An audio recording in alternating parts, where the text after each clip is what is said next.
이사야 3장 1절에서 11절까지 말씀을 봉독해 드립니다. 구약성경 968면입니다. 이사야 3장 1절에서 11절까지의 말씀입니다.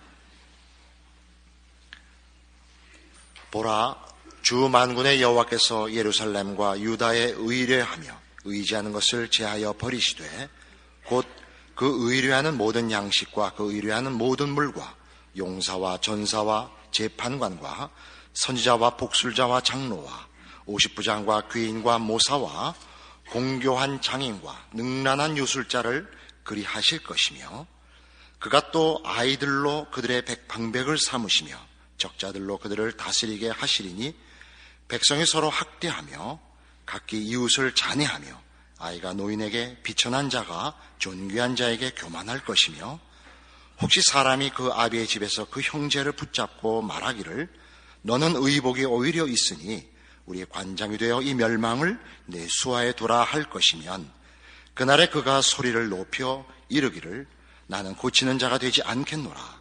내 집에는 양식도 없고 의복도 없으니 너희는 나로 백성의 관장을 삼지 말라 하리라. 예루살렘이 멸망하였고 유다가 엎드려졌음은 그들의 언어와 행위가 여호와를 거스려서 그 영광의 눈을 촉범하였음이라.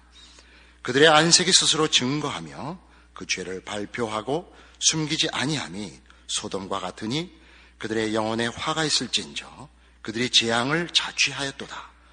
너희는 의인에게 복이 있으리라 말하라. 그들은 그 행위의 열매를 먹일 것이며, 악인에게는 화가 있으리니 화가 있을 것은 그 손으로 행한 대로 보응을 받을 것임이니라.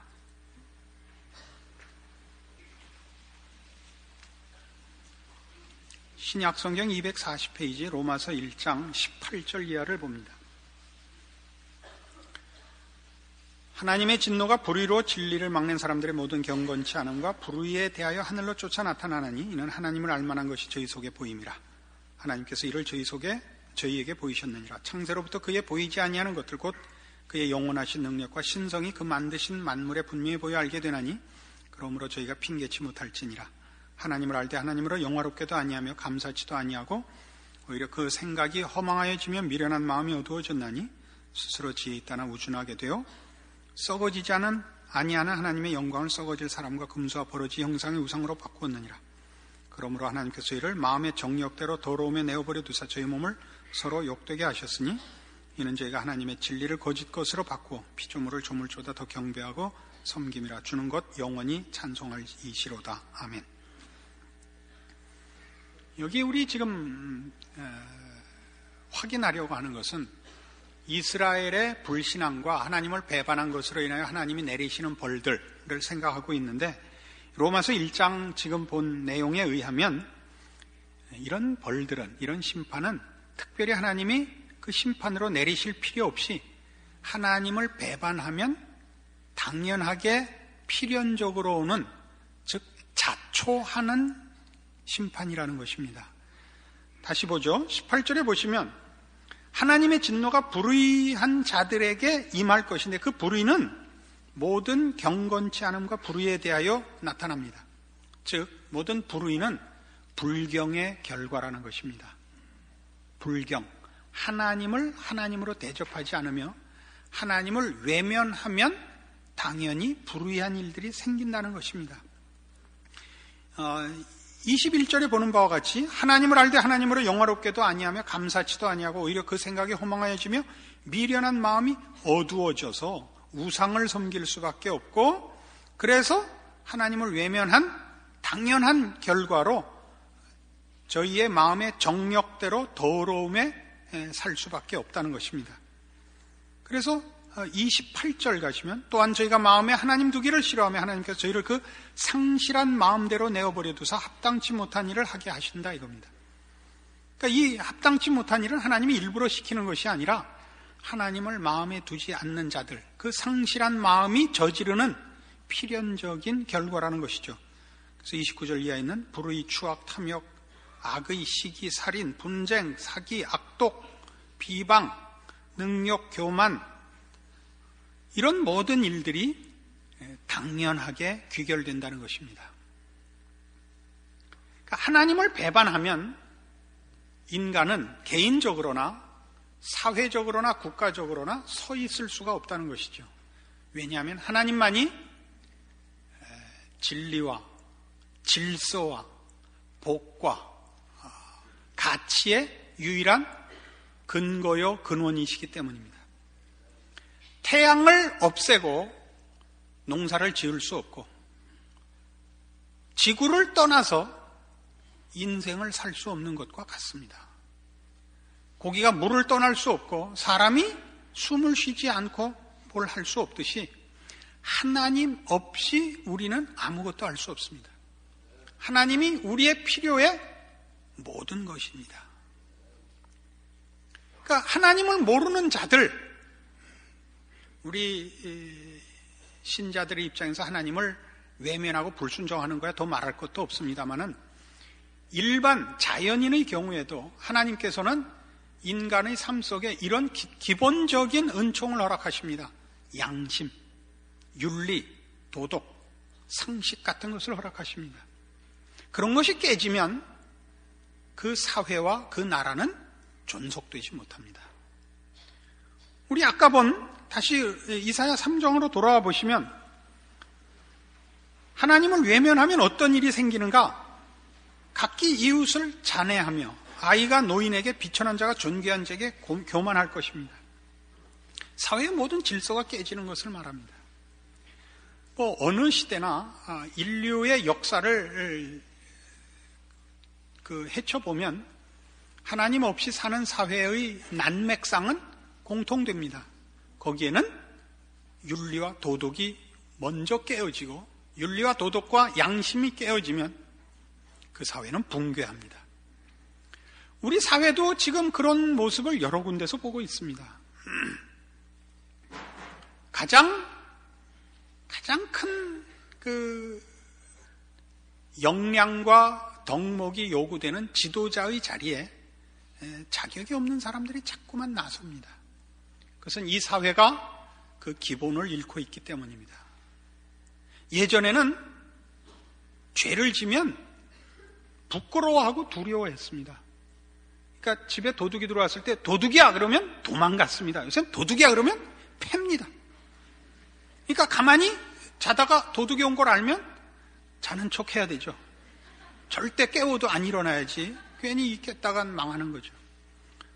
전철칸 같은 데서 소매치기를 해서 소매치기야 그러면 도망을 가고 주변에 다른 사람들이 다 분개하고 감히 소매치기를 하다니 이래야 되는데 요새는 소매치기 하면 눈을 부릅뜨고 죽으려고 환장했나. 그래서 모두가 빨리 빼가세요. 주변에서도 다 딴 데 쳐다보고 이렇게 됐죠. 가장 먼저 기본적인 질서를 세워야 하는 책임을 맡은 이들이 그런 역량과 그런 심력이 없는 자들로 자꾸 대체되고 있습니다.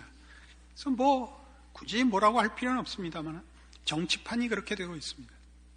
정치 세계를 욕하자는 건 결단코 아닙니다. 사회 전반적인 난맥상입니다. 이런 문제들은 획기적인 사람이 나와서 어떻게 사회를 구원하고 나라를 구해야 되는 것 이전에 우리 모두가 기본으로 돌아가야 되는 문제입니다. 그 기본은 언제나 하나님입니다. 일반적으로 얘기하면 양심이고 윤리고 도덕입니다. 어느 만큼 지금 이 사회가 그런 문제에 있어서 잘못되고 있느냐 하면 영화의 주제가 다 조폭을 다루고 있는 것만 봐도 그렇습니다. 왜 조폭을 다루죠? 최소한의 의리가 거기만 남아있으니까. 그죠? 최소한의 의리. 의리를 거기 가서 찾아야 된다는 건 참 부끄러운 겁니다. 낚시를 요강에서 해야 되는 것과 똑같습니다. 이거 참 강대상에서 할 표현은 아닌데. 그러나 그렇게 됐죠. 이 일의 최고의 책임은 어디 있느냐? 그러면 교계에 있습니다. 하나님을 아는 자들에게 있습니다. 우리는 자연인을 향하여 저들의 양심과 저들의 윤리를 요구하기 전에 이 일에 가장 풍성한 책임과 지식을 갖고 있는 사실은 신자들에게 이 책임을 요구해야 됩니다. 우리만은 분명한 기준을 갖고 있어야 됩니다. 한 나라를 세우려면, 한 사회의 질서를 잡으려면 기준이 있어야 되죠. 법이 있어야 됩니다. 법이라는 것은 법적 권위를 가질 만한 내용으로 되어 있어야죠. 아무나 자기가 원하는 대로 하고 법을 시행하는 자가 자기 편리하게 만드는 것으로는 법이 힘을 가지지 못합니다. 한 나라와 사회의 질서를 가지기 위해서는 최소한의 기준, 말하자면 이것이 1m다. 이것이 1리터다. 이것이 1kg이다. 최소한의 기준이 있어야 됩니다. 그 기준을 각자가 이것이 나의 기준이라고 서로 떠들어대면 사회라는 것은 성립될 수가 없죠. 질서가 생겨날 수도 없고 그런 것들을 인간은 만들지 못합니다. 왜요? 인간은 다 자기 편이니까요. 유명한 연극 중에, 재미있고도 유명한 연극 중에 아가씨와 건달들이라는 연극이 있습니다. 이 예수 믿는 사람들의 큰 약점 중에 하나는 하나님의 풍성한 계시를 일반과 자연에서는 얻으려고 하지 않는 겁니다. 자꾸 그 산기도만 가고 이 일반 문화에서 또는 세상에서는 하나님의 손길을 배우지 않으려고 그러는 건데 이건 큰 약점입니다. 하여튼 못 보신 분들은 마음에 큰 그 약점으로 갖고 계시기 바랍니다. 그 내용은 이 미국 도시의 뒷골목에 사는 건달들 얘기입니다. 근데 재미있는 건달들입니다. 그 주인공으로 나오는 낫산이라는 주인공이 뭘 먹고 사는 사람이냐 하면 도박꾼들 모아서 도박판 열어주고 고리 뜯어서 먹고 사는 건달입니다. 그런데 이제 한 번은 판을 만들었는데 시카고에서 이 마피아 보스 하나가 원정을 온 겁니다. 다이스 던지기예요. 자기 숫자를 부르고 이제 다이스를 주사위를 던져서 맞추면 먹고 못 맞추면 이제 줘야 되는 거죠.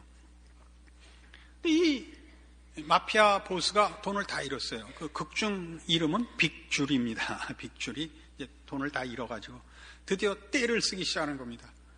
그 주사위는 마음에 안 들어. 운이 안 붙어. 내 걸로 할 거야. 아니 그런 법이 어디 있어? 이거 다 괜찮은 거, 다 괜찮지? 그럼 다 괜찮지. 싫어.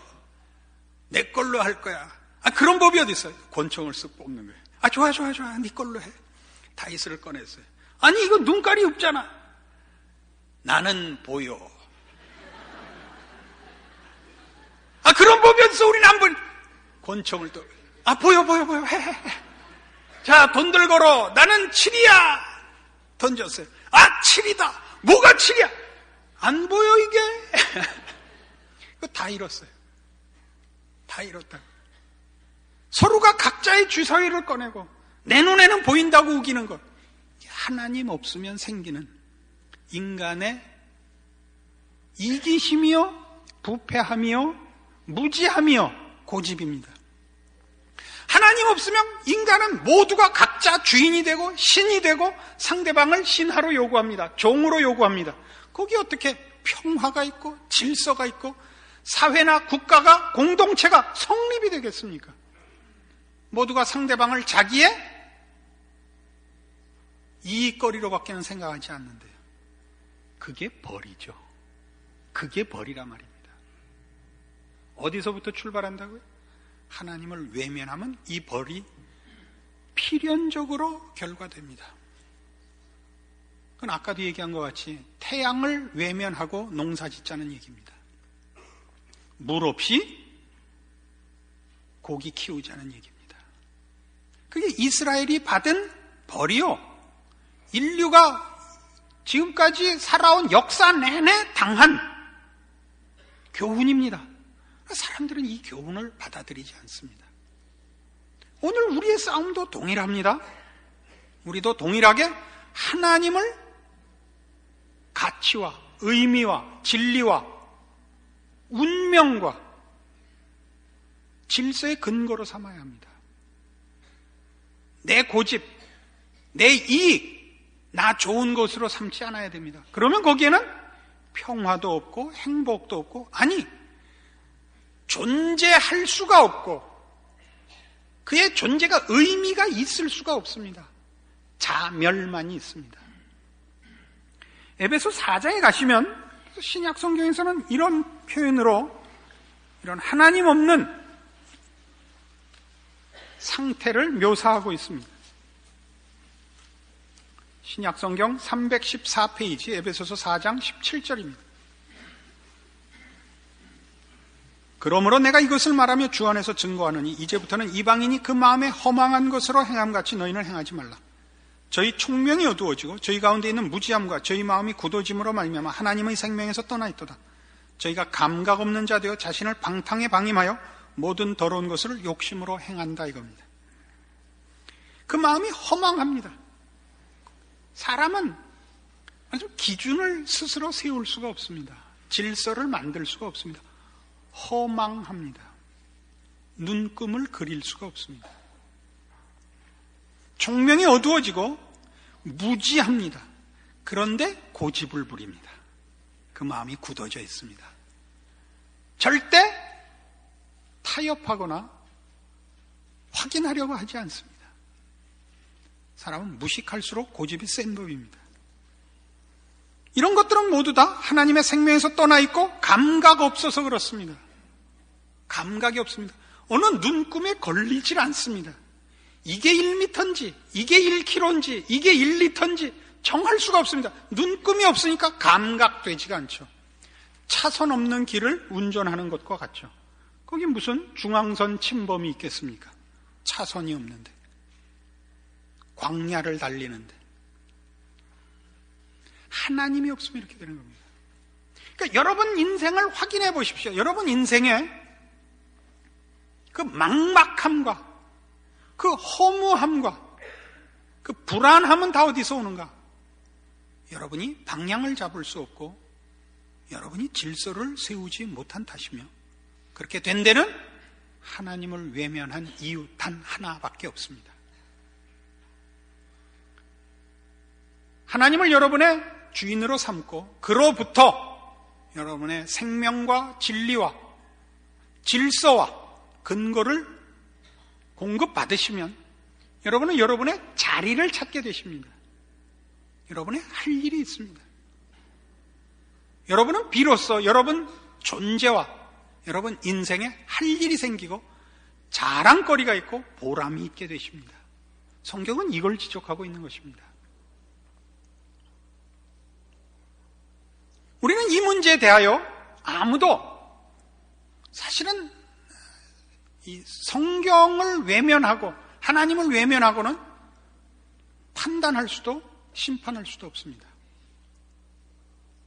그리고 악순환의 연속이 됩니다. 우리는 근자에 말도 안 되는 일들을 많이 그 뉴스로 접합니다. 현역 군인이 은행을 털었다. 있을 수 없는 일입니다. 국가를 지키기 위하여 가진 총으로 국가를 털어먹은 겁니다. 있을 수 없죠. 그러나 왜 그런 일이 생기죠? 더 큰 도둑이 많으니까. 더 큰 도둑이 많으니까. 이 나라를 아무도 지킬 마음이 없습니다. 애국 시민이 도덕인이 하는 건 이미 없어졌습니다. 왜요? 그 기둥이 돼야 하고 그 지도자가 돼야 하는 사람들이 그걸 안 했으니까요. 그러니까 먼저 뜯어먹는 놈이 임자가 됐으니까 누가 누굴 욕할 수 없죠.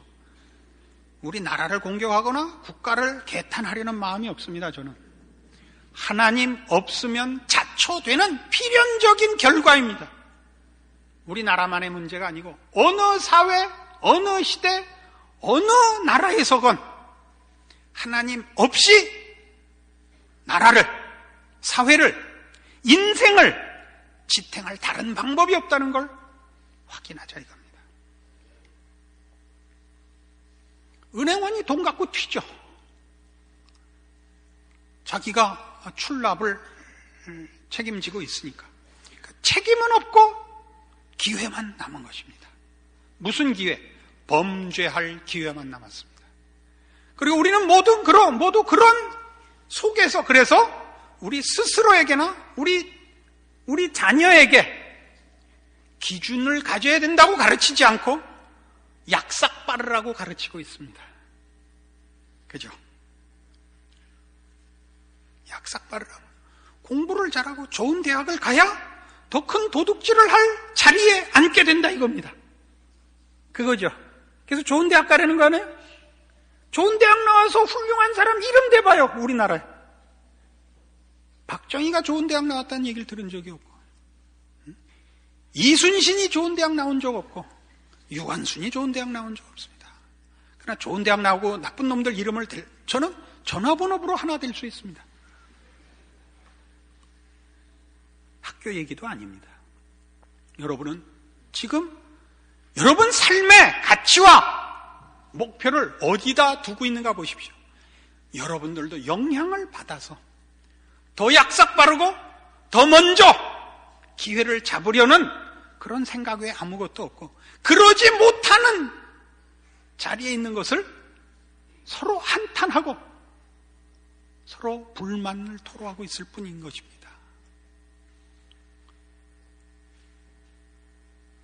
여기에 바로 신자된 책임이 있습니다. 에베소서 5장 바로 옆에 5장 5절, 너희도 이것을 정령이 알거니와 음행하는 자나 더러운 자나 탐하는 자 곧 우상 숭배자는 다 그리스도와 하나님 나라에서 기업을 얻지 못하리니 누구든지 헛된 말로 너희를 속이지 못하게 하라. 이를 인하여 하나님의 진노가 불순종의 아들들에게 임하나니 그러므로 저희와 함께 참여하는 자 되지 말라. 참여하지 마십시오. 불순종의 아들들, 하나님 없이 자기 마음대로 사는 자들 속에 여러분 참여하지 마십시오. 그거 부러워하지 마십시오. 그들은 다 음행하며 더러우며 탐하며 우상숭배자들입니다. 자기 욕심대로 하나님 없이 사는 자들입니다. 그거 부러워할 것도 없고 그걸로 인하여 여러분이 화낼 것도 없습니다. 저들은 그렇게밖에 할 수가 없습니다. 저들은 하나님도 없고 근거도 없고 희망도 없습니다. 살아생전에 행복하게 사는 수밖에 무슨 다른 선택의 여지가 없습니다. 우린 다르죠. 우린 다릅니다. 이어서 뭐라고 되어 있습니까? 8절, 너희가 전에는 어두움이더니 이제는 주 안에서 빛이라. 빛의 자녀들처럼 행하라. 빛의 열매는 모든 착함과 의로움과 진실함에 있느니라. 주께 기쁘시게 할 것이 무엇인가 시험하여 보라. 너희는 열매 없는 어두움의 일에 참여하지 말고 도리어 책망하라. 도리어 책망하라. 여러분 각자의 신앙을 돌아보십시오. 우리의 신앙은 오늘날 그래서 예수는 믿고 있지만, 그러니까 예수를 믿고 있다는 것만으로 저 불법을 자행하며 하나님 없이 사는 자들과 차별화되고, 그래서 나는 내 할 일을 다 한 것 같은 그런 생각에 잠겨있기 쉽습니다. 그렇지 않습니다. 여러분 보다 열심히 신앙생활 하셔야 됩니다. 우리의 선조들은 기독교 신앙이라는 걸 굉장히 가난하게 갖고 있었습니다.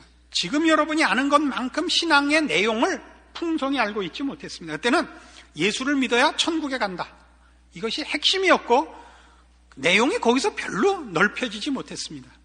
그러나 그걸 목숨을 걸고 지켰습니다. 주일 성수하는 것, 하나님 외에 다른 신을 둘 수 없다고 해서 제사를 거부하고 순교했습니다. 오늘날 우리는 신앙이라는 것이 그것보다 훨씬 폭넓은 것임을 압니다.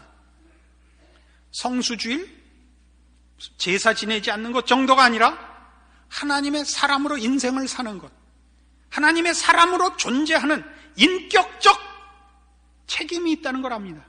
그래서 우리의 인생 전반에 걸쳐서 우리의 삶의 모든 정황에서 신자여야 한다는 걸 압니다. 그러나 그 부요함을 목숨을 걸고 지킵니까? 그 옛날 우리의 선조들이 목숨을 걸고 그 신앙을 지켰던 그 각오와 그런 맹렬함이 없죠. 왜 그래요? 우리도 영향을 받는 겁니다. 다 사기꾼인데 사기 안 치는 것만 해도 어디냐가 된 거죠. 그렇게 신앙이란 가난하거나 소극적이지 않습니다. 훨씬 적극적입니다. 빛을 감추고 있으면 말이 안 되죠. 빛은 어떻게 막을 방법이 없는 겁니다. 어두움이라는 게 빛을 가릴 수가 없습니다. 빛이 비치면 어두움은 그냥 산산조각이 나는 법이죠. 그러나 오늘날 우리는 빛을 비추지 않고 있습니다. 빛이 이상하게 되어 있죠. 주머니 속에는 대추알같이 되어버렸습니다. 여러분의 삶을, 신자라는 이름으로 여러분의 존재 가치를 점검하셔야 됩니다. 그래서 이렇게 나옵니다. 14절, 그러므로 이르시기를 잠자는 자여 깨어서 죽은 자들 가운데서 일어나라. 그리스도께서 내게 비추시리라 하셨느니라. 여러분, 잠자고 있지 않았나 확인하십시오. 일어나십시오. 여러분, 우리만이 가지는 하나님을 아버지라 부르는 자녀된 그 생명과 진리와 질서와 우리만이 가지는 모든 거룩에 속한 것들로 존재하십시오. 그 책임을 지켜내십시오. 그것이 성경이 말하는 너희는 세상의 빛이요 소금이니랍니다. 여러분이 있음으로써 여러분이 존재하는 사회와 시대가 복을 받아야 됩니다. 그렇지 않다면 여러분은 자연인들보다 더 큰 책임을 져야 하는 심각한 잘못을 저지르고 있는 것입니다.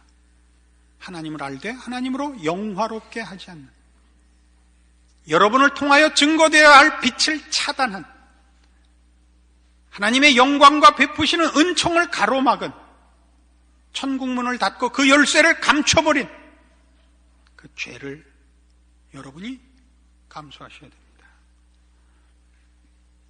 권리요, 자랑이요, 보람이요, 복일 것이 여러분에게 올무가 되고 저주가 되고 재앙이 되지 않게 하십시오. 오늘 2700여 년 전 이스라엘에게 주었던 말씀이 오늘 우리에게 주는 말씀임을 우리 확인했습니다. 각자의 신앙적인 결단만이 남았습니다. 여러분의 삶을 하나님 앞에 정리하십시오. 기도하십시오. 하나님 아버지, 은혜를 감사합니다.